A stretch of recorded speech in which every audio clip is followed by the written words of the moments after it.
Hello friends, I am your Sanju Kumar sir, brought a new chapter, that is Kempegoda, who was the ruler of Yelahanka and especially founder of Bangalore city. In this regard, today I am going to explain about the Kempegoda rule as well as the achievement under the dynasty of the rulers of Yelahanka. Here, I would like to bring your for kind notice that he was a famous ruler, he was a founder of Bangalore city. Nadaprabhu Hiriya Kempegoda, also known as Kempegoda, was a chieftain under the Vijayanagara Empire. A city of Bengaluru, capital of the Indian state of Karnataka, was fortified by Kempegoda in 1537. He erected many Kannada inscriptions in the Kannada country. Inscription of the Kempegoda plays a very important role to give the brief information about the rulers of Yelahanka. Descendants of Mosuru Gowda lineage started as Yelahanka Nadu Prabhus, ruler of Yelahanka Nadu. The Yelahanka Nadu Prabhus were Gowdas or tillers of the land. Fourth is succession from the Rana Bhairavi Gowda, founder of the dynasty of Avati Nadu Prabhu and great grandson of the Jaya Gowda, who established separate dynasty. He is the famous Yelahanka Nadu Prabhu. Kempegoda first who ruled for 45 years, commencing his reign from 1513. Jaya Gowda accepted the sovereignty of the Vijayanagara Emperor.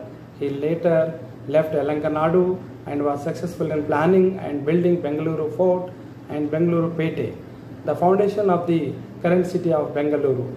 He is also noted for his societal reforms and contribution to building temples and water reservoirs in Bengaluru. His essential origin in near Dekkani Kotai, a small town in Krishnagiri district. Let us know about the early life of Kempegoda. Early life and concept of Bengaluru. Hiriya Kempegoda was born in Yelahanka and was the son of Vakkaliga Kemparanje Gowda, who had ruled Yelahanka Nadu for more than 70 years. The powerful chiefly family and moved from Kanchi in Tamil Nadu to Karnataka in the early 15th century and served the Vijayanagara Empire. Kempegoda, who is reputed to have shown leadership skill during his childhood, was educated at Gurukula in Avriu Kandapura, Agundapura, a village near Hesargatta, for 9 years. Kempegoda assumed the chieftaincy from his father in 1513. It is said that Kempegoda got the vision of building a big futuristic city during the hunting expedition when he went towards Sivanasamudra near Hesaragatta from Yelahanka with his ministry, Veeranna and advisor Gidde Gowda. He envisioned the city to have a fort, a cantonment, tanks, water reservoirs, temples, and people of the trades and professions to live in it. He conquered Shivaganga Principality, 48 kilometers 30 miles from the Bengaluru on Bengaluru-Pune highway. Next, he annexed Domaluru, which is on the road from Bengaluru to the old Bengaluru airport. Within this vast forest area, with the necessary imperial permission of the Vijayanagara Emperor Achyutaraya, Dasaralli record dated 1532 reveals regarding this matter. He built Bengaluru Fort and town in AD 1537 and moved his capital from Yelahanka to the new Bengaluru Pete. So Bengaluru city was earlier known as Bengaluru Pete. Kempegoda, he transferred his capital city from Yelahanka to the Bengaluru Pete. Now let's know about the achievements of Kempegoda. Temples of Yelahanka and Anjaneya were built at the northern Yelahanka gate of the fort near the present head office of the State Bank of Mysore. Dodda Basavanagudi, the Bull Temple, and its neighborhood Dodda Vinayaka and Dodda Anjaneya and Virabhadra temples were also built outside the fort on the southern side. Gavi Gangadhareshwara temple was also built by Kempegoda. Kempegoda first encouraged the construction of temples and lakes, planned residential layouts or agraharams around each temple, the construction of the mud fort, several temples and lakes transferred Bangalore from a sleepy village to the center of culture based on the Vedic traditions. So in this context, I would like to highlight here one point that Kempegoda was played very significant role to promote the education under the Agrahars. Tanks were built for the water supply to the town, to the moat around the fort and for the irrigation of crops. Inside the fort, a big pond enclosed by masonry of dressed granite stones was dug and built on southwestern corner of the present Sri Krishna Deva Rajendra Market. Dharmamudhi tank, which supplied water to the town, present Subhas Nagar, BMTC bus stand and KSRTC bus stands in front of the city railway station. Kempabuddhi tank, named after Rana Bhairegowda's family's goddesses, Doddamma or Kempamma in Gavipura, Guttahalli and Sampa Igabudi tank, named after one of the daughters-in-law, present Sri Kantirava Stadium, which were meant for irrigation, were also built. Irrigational facilities gave much impetus to agriculture and horticulture and also encouraged laying of gardens and raising growers of fruits crops. The Emperor of Vijayanagara, pleased with his activities, boasted him with nearby villages of Halsuru or Ulsuru, Begur, Vartur, Jigni, Talagattapura, Kumbalagudu, Kengeri and Banwara. So in these areas, he brought various reforms and developed a lot of under the kind control of the Yalanka's Nada Prabhus.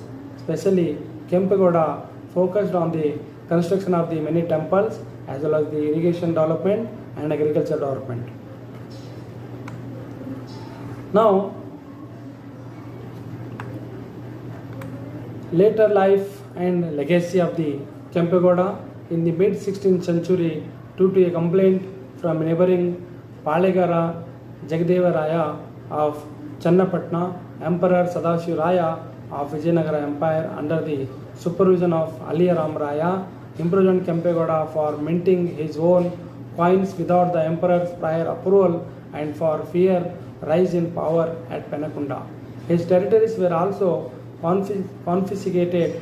He was later released after being imprisoned for 5 years. After being released, he was awarded back his territories. He died in 1569, having ruled for about 56 years. A metal statue of Kempegoda was posthumously installed in 1609 CE at Gangadhareswara temple at Sivagange. In 1964, another statue was erected in front of the Corporation Office, Bengaluru. According to some literary sources, Bengaluru Kempegoda's elder son Gidde Gowda took over control after his death. So, here I would like to bring very important achievement of the Kempegoda, that is construction of the Bengaluru. Kempegoda built a red fort with the 8 gates and the moat surrounding it. Inside the fort, 2 wide roads ran from north to south and east to west. The other roads were made parallel or perpendicular to them.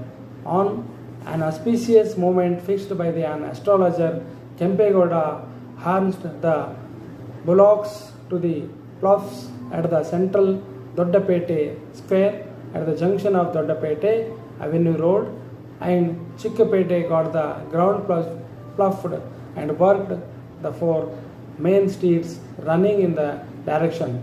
One ran from Halsuru or Ulsuru gate to Sondekoppa Road from east to west, and another from Yalanka gate to the fort running from north to south.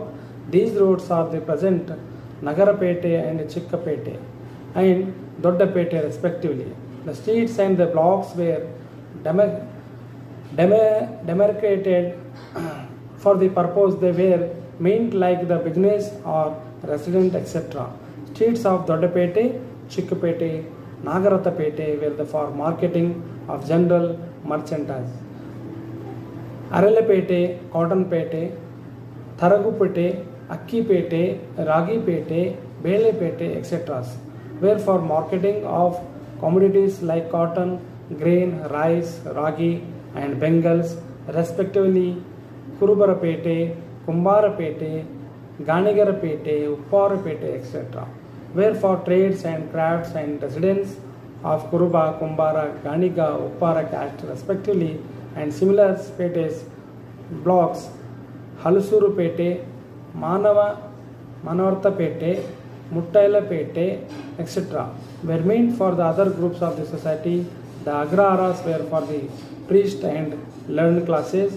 He got the skilled artisans and craftsmen for the neighboring as well as the off places and got them settled so that they could pursue their vocations.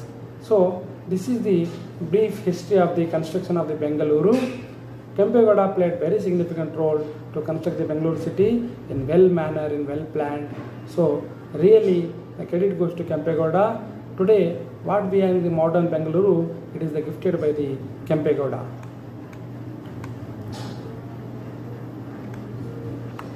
So here I would like to reference some important books for the study, further study or relevant topics.